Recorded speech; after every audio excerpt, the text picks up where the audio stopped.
अष्ट सिद्धि।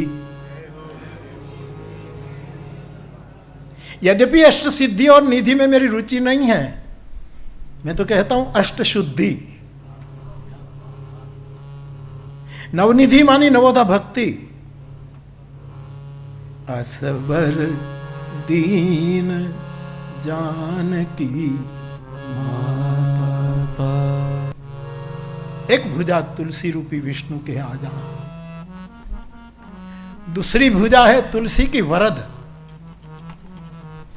ते संसार पतंग घोर किरणैर्दह्यन्ति नो मानवा। की वरद भुजा आणि तीसरी अभयद।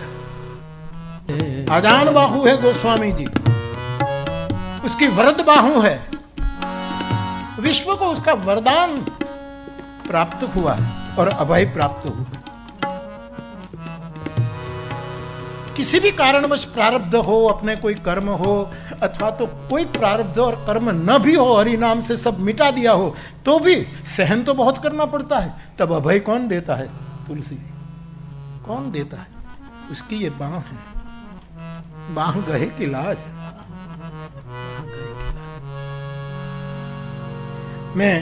मेरा भगवान 79 रनिंग नाउ।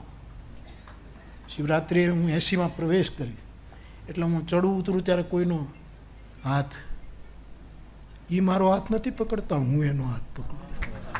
इतना फर्क समझिए। घना एम के बापू गिर जाएंगे, इसलिए ना તમે ध्यान देना। આમાં કોણે કોનો હાથ પકડ્યો છે એ તો મારો નાથ જાણે। तो अभय एक भुजा मेरे गोस्वामी जी की, अभयद, वरद, आजान और भागवत में बाहु। भगवान स्वामी जी पूज्यपाद मैथिली कल जो बोले जा रहे हैं आखिरी प्रवचन, तो ये नर्तन था। कभी भुजा ये होती थी, कभी ये होता था, कभी ऐसा होता था, कभी ये कथक नर्तन नहीं तो क्या है? आपकी अदा आपको पता नहीं। तेरी अदा वाह वाह क्या बात है।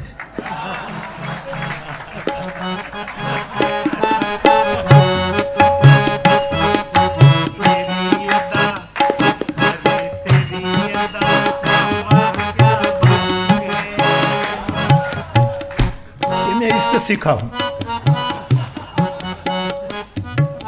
हम नाथद्वारा में हमारे मदन भैया की बेटियों की शादी में गए, तो मदन भाई के मित्र है, आपको बुलाया गया था। फिर आपने डम डम डिगा डिगा गाया, तो मैंने फिर शिमला में शंकर भगवान का डमरू बजाते बजाते ये गाया था।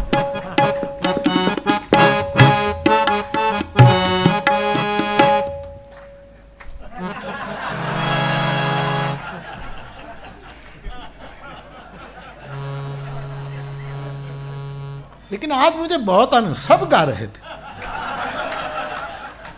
इनमें से कई कहते हैं बापू फिल्म का गीत गाते, फिल्म का गीत गाते, मत आओ कथा में। मेरा इरादा फिल्म के गीत का नहीं। फिल्म गीत गाना होता तो मैं पूरी ऑर्केस्ट्रा के साथ होता। मेरे साथ केवल मानस है। इसके अतिरिक्त कोई भी ये ना समझे कि बापू के साथ ये है, बापू के साथ ये है, बापू के निकट ये है, बापू से मेरे साथ दूर निकट का कोई। मेरे साथ मेरी व्यासपीठ, मेरी पोथी और मेरा गुरु, और कोई नहीं। मैं स्वीकार सबका करता हूं। एक बात और, निर्णय आपको करना होता है। ओशो का नाम आया तो राधे श्याम में दीप जलने लगते हैं सब। ओशो को किसी ने कहा कि आपके पूना आश्रम में ऐसे ऐसे लोग आते हैं, कोई पीता है, कोई ये करता है, कोई ये करता है, ऐसे ऐसे लोग आते हैं और ये सब आपके आश्रम के आते हैं। तो ओशो ने कहा इसमें मेरा क्या? आए ना, मेरा क्या? तो पूछने वाले ने कहा कि इसमें आपकी बदनामी होती है, तो इसमें तेरा क्या? उदासीनो गतव्यथ तुल्य निंदा स्तुतिर्मौनी संतुष्टो। ये इनके जवाब देखिए बादशाह का। मेरे आश्रम में ये सब आते हैं मिलते, तो इसमें तेरा क्या बिगड़ता, मेरा आश्रम है। अरे बोले इसमें आपकी बदनामी, तो तेरे पिताजी का क्या।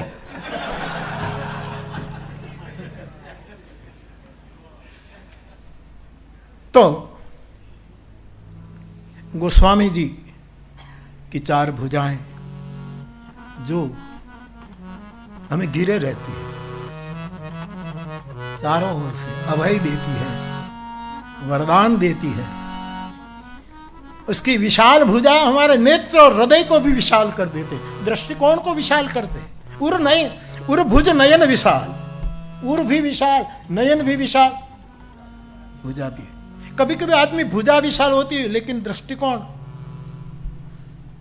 कमजोर होता है, विचारधारा ठीक संकीर्ण होती है, हृदय की भावनाएं थोड़ी सिकुड़ी हुई होती। तो तुलसी है चार मुख वाले ब्रह्मा, चार हाथ वाले विष्णु और तीन लोचन वाले शिव है। आप कहेंगे कि वो तीन नेत्र क्या है, आप बोल दो ना यार।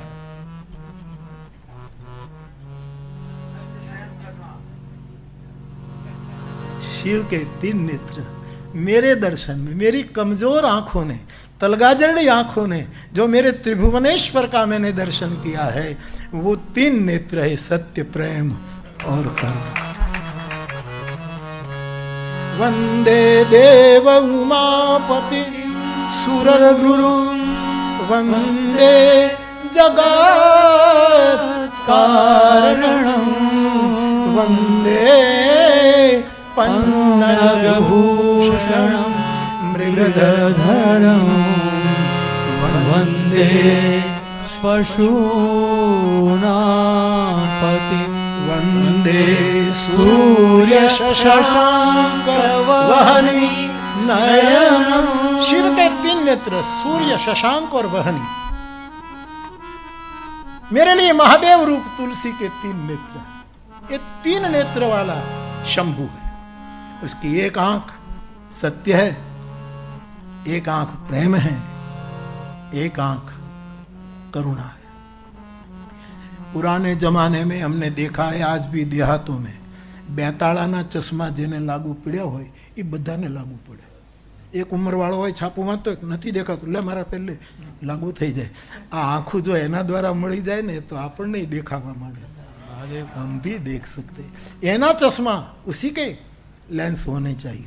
तो शिव के तीन नेत्र, सत्य, प्रेम, करुणा। और ध्यान देना, सत्य सूर्य है, वंदे सूर्य शशांक वहनी नहीं। कैसा सत्य, सूरज के समान। आज तो हमारे पास ये अवलंबन है कि सूरज के साथ सत्य की तुलना हम कर सकते हैं। तो सत्य सूर्य है, थोड़ा क्रम टूटेगा। बीच में प्रेम है और वहां बीच में चंद्र है, शशांक। लेकिन मैं यहां अभी जाना चश्मा पहरीए तो हम थोड़ું દેખાય તો ખરું, પણ ક્યાંક થોડો ફેરે પડે। એટલે दूसरे आंख है प्रेम। प्रेम अग्नि है, प्रेम जैसा कोई अग्नि नहीं है, विरहाग्नि, प्रेम की अग्नि। उस अग्नि तो जला भी दे, विरहाग्नि तो जला भी ना दे और निरंतर जलाती रहे, ये प्रेम है।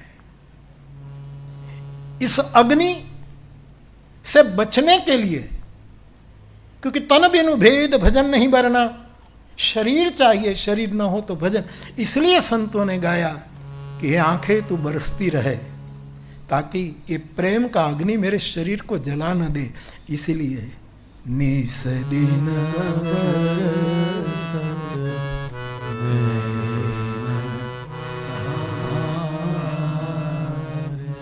सदा रहत पावस ऋतु हम पर, सदा रहत पावस ऋतु हम पर, सदा रहत पावस ऋतु हम पर। जय से श्याम सिधारे नीश दीन बरसते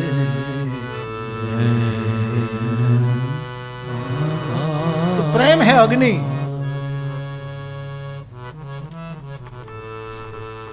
और चंद्र है करुणा, शैत्य।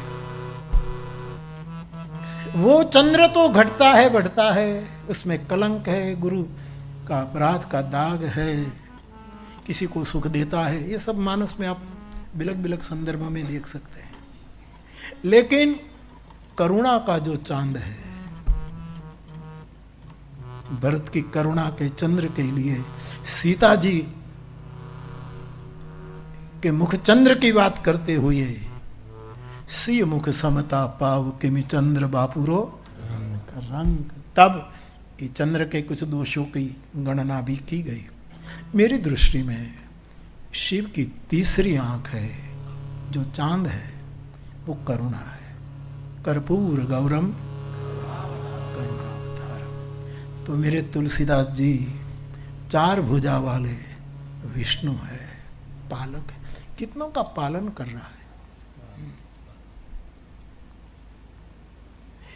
एक गंगा जो है वो तो तटवर्ती प्रदेश को पावन कर सकी, फसल पकी, जल दिया, फल दिया, अन्न दिया, बिजली दी, खबर नहीं क्या क्या नहीं दिया।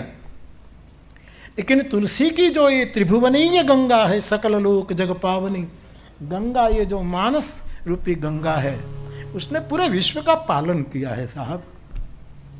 आज नहीं, इन महापुरुषों के तप के कारण, इनके स्वाध्याय के कारण, प्रमादहीन प्रवचनों के कारण, इन महापुरुषों की वाणी रूपी गंगा आज नहीं तो कल जगत को पता लगेगा विश्व का पालन कर रही है।